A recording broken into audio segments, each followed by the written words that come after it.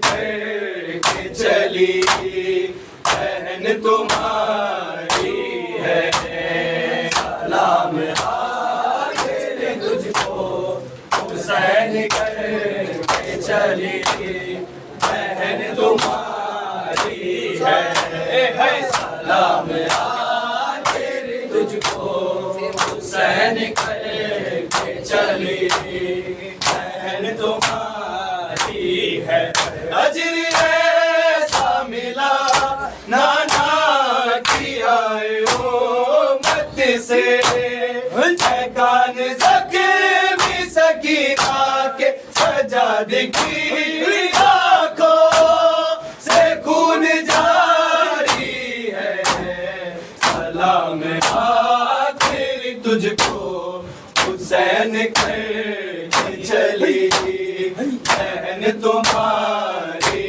ہے سلام آخری تجھ کو حسین کر کے چلی بہن تمہاری ہے سلام آخری تجھ کو حسین کر کے چلی بہن تمہاری ہے تو بے خطا ہے ہمارا میرے پیچھے سیردہ گئی اتاری ہے سلام آخری تجھ کو حسین کر کے چلی بہن تمہاری ہے سلام آخری تجھ کو حسین کر کے چلی بہن تمہاری ہے سلام آخری تجھ کو حسین کر کے چلی بہن تمہاری ہے جیسے تیر چلے شبیر پہ ہے کربل میں کوئی ہے آل محمد کے شام میں سے سنگ باری ہے سلام آخری تجھ کو حسین کر کے چلی بہن تمہاری ہے سلام آخری تجھ کو حسین کر کے چلی بہن تمہاری ہے سلام آخری تجھ کو حسین کر کے چلی بہن تمہاری ہے جیسے تیر چلے شبیر پہ کربل میں کوئی ہے آل محمد کے شام میں سے سنگ باری ہے سلام آخری تجھ کو حسین کر کے چلی بہن تمہاری ہے سلام آخری تجھ کو حسین کر کے چلی بہن تمہاری ہے سلام آخری تجھ کو حسین کر کے چلی بہن تمہاری ہے تیری لاش حسین میں دھوپ میں بیٹھے